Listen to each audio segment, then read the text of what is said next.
నమస్తే రమగారు. నమస్తే జయ.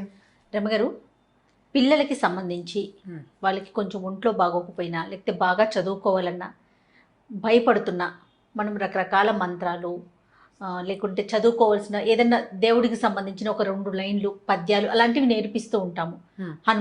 హనుమాన్ చాలీసా చదువుకోండి అనో భయపడుతుంటే అట్లా చెప్తాం. బాగా చదువుకోవాలంటే దానికి సంబంధించిన విధి విధానం ఉంటుంది. అయితే జీవితంలో ముందుకు వెళ్ళాలి, వీళ్ళు ఎక్కడా ఇబ్బంది పడకూడదు, అంత సాఫీగా జరగాలి, ప్రతి తల్లిదండ్రి కోరుకుంటాం కదా. వీటికి సంబంధించి ప్రత్యేకించి ఏమన్నా ఉన్నాయా రమగారు? అంటే ఇప్పుడు మామూలుగా మంత్రాలు అనుష్ఠానాలు అందరూ చేయలేరు కదా జయ. ఫలానా మంత్రం, ఆ మంత్రం చెప్పడం నాకే తెలీదు. మంత్రాలు అనగానే వాటికి ఒక విధి విధానం ఒక రకంగా పాటించాలి, ఒక నియమం, తర్వాత గురువు దగ్గర నుంచి ఉపదేశం చాలా ఉంటాయి. అవన్నీ చేయలేకపోతాం. మనం తేలిగా ఏం చేస్తాం, శుక్లాంబరతనం నేర్పిస్తాం, ఇక ఆంజనేయ స్వామి మనోజవం నేర్పిస్తాం, దండకం నేర్పిస్తాం, వినాయకుడికి ఏవో 4 పద్యాలు నేర్పిస్తాం. అయితే తల్లులు చేసేందుకు ఒక మంచి ప్రక్రియ ఒకటి ఉంది జయ. మా ఇంట్లో చాలా కాలంగా చేస్తున్నారు, మా అక్కయ్యలంతా ఎంతకాలం నుంచో తెలుసు నాకు. ఇది ఒక ప్రత్యేకమైన విధానం. మామూలుగా సాధారణంగా మనకి ఎట్లా చెప్పుకుంటాం, రామాయణం ఆది కావ్యం. అవునండి. వాల్మీకి ఆది కవి. మానవ జీవితానికి వరబడి సీతారాములే, రాముడే మనకి అత్యద్భుతమైన, అంటే అనుసరించదగిన మానవుడు రాముడు.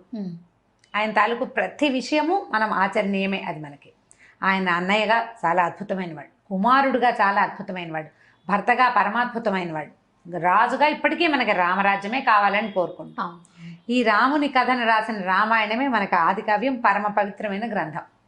అదే కదా మన మొట్టమొదటి కథ.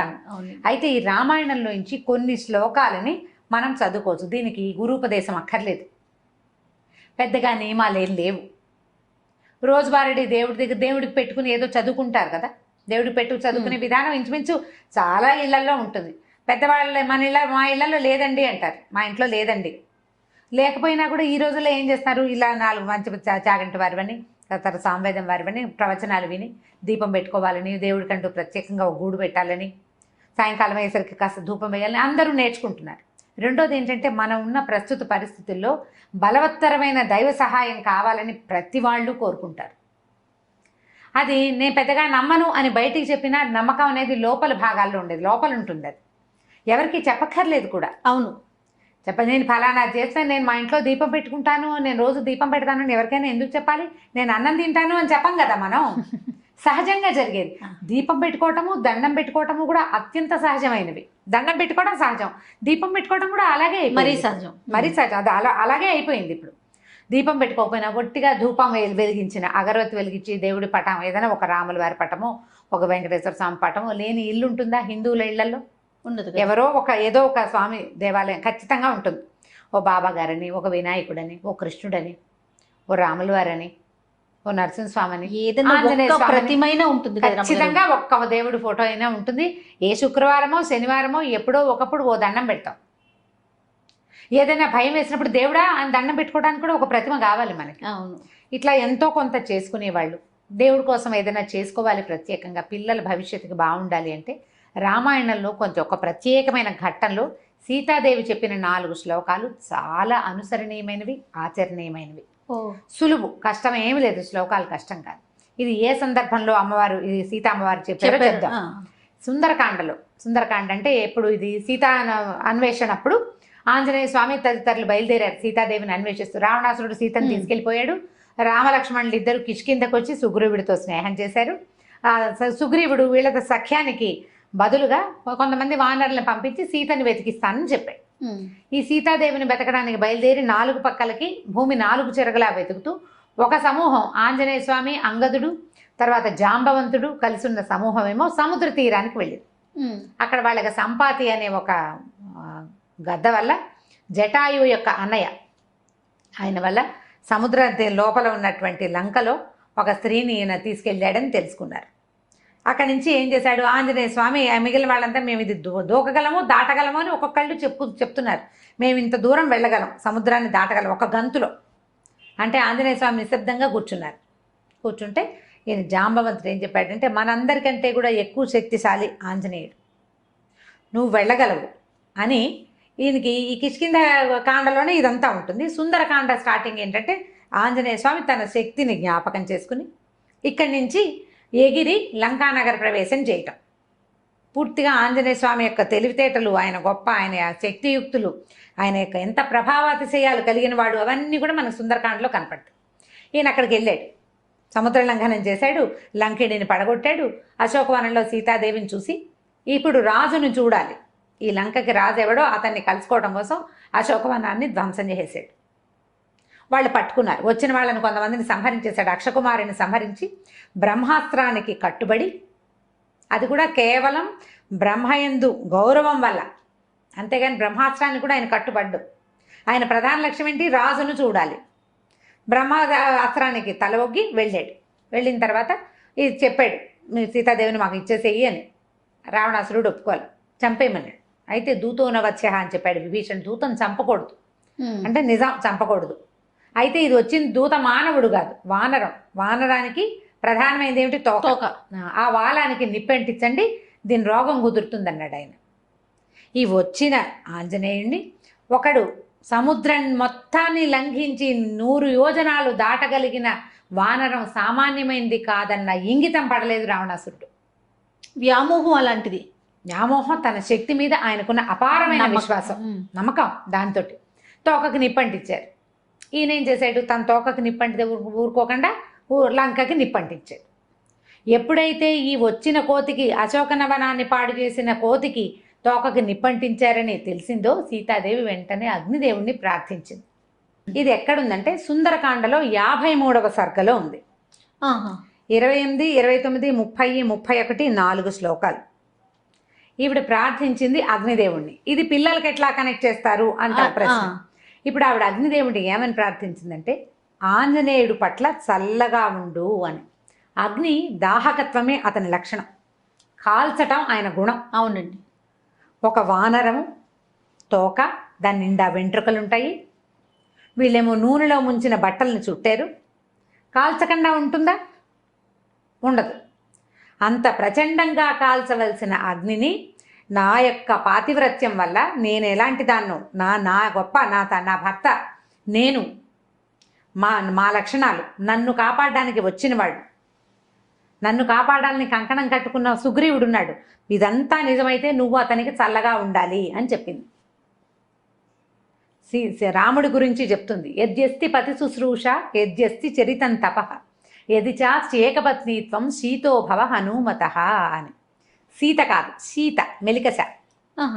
యద్యస్తి పతి శుశ్రూష, నేను నా భర్తకి శుశ్రూష చేసి ఉంటే, యద్యస్తి చరితం తపః, నేను చేసిన తపస్సు ఏదైనా ఉంటే, యది చాస్తి ఏకపత్నీత్వం, నా భర్త ఏకపత్ని వ్రతుడైతే, సీతోభవ హనుమత, ఆంజనేయుడికి చల్లగా ఉండు అని. ఎట్లాంటిది? రాముడి క్యారెక్టర్, సీతాదేవి క్యారెక్టర్. భగవంతుడు భగవతి, దేవుడు దేవి, వాళ్ళ యొక్క గొప్పతనమే ఇందులో ఉంది. ఆవిడ అడిగింది, ఇట్లా చెప్పిందనమాట. తర్వాత ఎదికించిదనుక్రోశస్తస్య మయ్యస్తి ధీమత ఎదివా భాగ్యశేషో మే సీతోభవ హనుమత. ఎదిగంటే నా పట్ల నా భర్తకి బాధ ఉంటే, నా మీద అనుక్రోశం, అయ్యో నేను ఇలా తప్పిపోయాను, నేను నన్ను ఎవరో తీసుకుపోయారన్న దుఃఖం నా భర్తకుంటే, ఆయనకు ఉందా లేదా? ఎంత బాధపడుతున్నాడు సీతాదేవి కోసం. వాడి మహా నరకం అనుభవించాడు రాముడు ఆమె లేకపోవటం వల్ల. ఎదివా భాగ్యశేషం, నా గనక కొంచెమైనా అదృష్టం ఉంటే ఇతనికి చల్లగా అవ్వాలి నువ్వు. బా, ఆవిడ అదృష్టం ఏమిటి? ఆంజనేయ స్వామి రావడం. ఏడాది సమయం ఇస్తే ఏడాది లోపలే ఆమెను వెతుకుతూ ఒకడు రావటం, ఆ వచ్చిన వాడు ఈమె ఇక్కడ ఉందని వెళ్ళి వెనక్కి వెళ్ళి చెప్పడం, వాళ్ళంతా వచ్చి ఈమెను రక్షించడం, సంవత్సర కాలంలోనే ఆవిడ అదృష్టమే అది. ఆవిడ ఏడాది టైం పెట్టింది. ఏడాది తర్వాత ఏమిటే ఈవిడేమయ్యేది? కథ మారిపోయేది కాదు పూర్తిగా. ఎది మాం వృత్త సంపన్నాం తత్సమాగమలాలసాం సవిజానాతి ధర్మాత్మ శీతోభవ హనుమత. ఇప్పుడు నేను ఎలా ఉన్నానంటే, భర్తని కలుసుకోవాలన్న ఇదే ఉంది నా మనసులో. అది ఉన్నట్లయితే, నాకు నా భర్తని ఎంత కోరుకుంటున్నానో నా భర్తకి తెలిసినట్లయితే, నువ్వు ఆంజనేయుడికి చల్లగా ఉండు, సీతోభవ హనుమత, ఆంజనేయుడికి చల్లబడు. ఇప్పుడు రాముల వారికి సీతాదేవి మీద ఎంత ప్రీతి, ఎంత ప్రగాఢమైన అనురాగం ఉన్నాయో సీతాదేవికి అంతే లెవెల్లో ఉంది. అందుకని ఆవిడ అక్కడ రాజ్యశోభని వదిలిపెట్టేసి రాజ్యంలో ఉండకుండా ఈవిడ నీకేం అభ్యంతరం లేదు నువ్వు ఉండమన్నారు, అయినా సరే నేను ఆయనతో ఉండనని. పాటు వనవాసానికి వచ్చాను. వనవాసానికి వచ్చేసింది. ఆయన్నే వెళ్ళమన్నారు, ఈవిడ్ని వెళ్ళమని అనలా. అవును, భర్తను వదిలిపెట్టలేక వచ్చేసింది. వాళ్ళిద్దరికి ఎంత పరస్పరమైన అనురాగం ఉంది. ఈ దేవీ దేవతలకు ఉన్న పరస్పరమైన అనురాగం ఒక భార్యాభర్తల మధ్య ఉన్న ప్రగాఢమైన అనురాగానికి గుర్తు అనమాట, ప్రతీక. దాని ప్రతీక అదే చెప్తుంది. తర్వాత యదిమాం తారయే దార్య సుగ్రీవ సత్యసంగర తస్మాత్ దుఃఖాంబు సంరోధాత్ శీతోభవ హనుమత. నా దుఃఖం ఆగడానికి నన్ను కాపాడాలని సత్యసంధుడైన సుగ్రీవుడు ప్రయత్నిస్తూ ఉంటే ఈ దుఃఖాన్ని అణచుకోవాలి నేను, ఈ దుఃఖం అణగాలంటే నువ్వు ఆయనకి చల్లగా ఉండాలి, ఆంజనేయుడికి. నా దుఃఖం పోవాలంటే సుగ్రీవుడు వచ్చి నన్ను రక్షించాలి. ఇప్పుడు ఇతను వెళ్ళాలి కదా, ఈయన వెళ్తేనే నేను కదా. రక్షించబడి అక్కడికి వెళ్తే నా దుఃఖము కష్టము నన్ను కాపాడాలని సత్యసంధుడైన సుగ్రీవుడు ప్రయత్నిస్తున్నాడు, ఇది జరగాలంటే నువ్వు చల్లబడు అని అగ్నిదేవుణ్ణి ఆజ్ఞాపించింది. ప్రార్థించినట్టు చెప్తారు. ఆవిడ ప్రార్థించింది కానీ అది ఒట్టి ప్రార్థన కాదు, ఆజ్ఞ. నేను పతివ్రతని, నువ్వు ఆగు అంటే ఆగాలి. నేను పతివ్రతనైతే, నా భర్త ఇట్లాంటి వాడైతే, మా ఇద్దరికి పరస్పరమైన అనురాగం ఉంటే, నాకు అదృష్టం ఉంటే, అంటే ఉన్నాయి ఉన్నాయి ఉన్నాయి ఉన్నాయి అని ఒప్పుకోవాలి ప్రతిసారి. చెప్పకనే చెప్తున్నారు.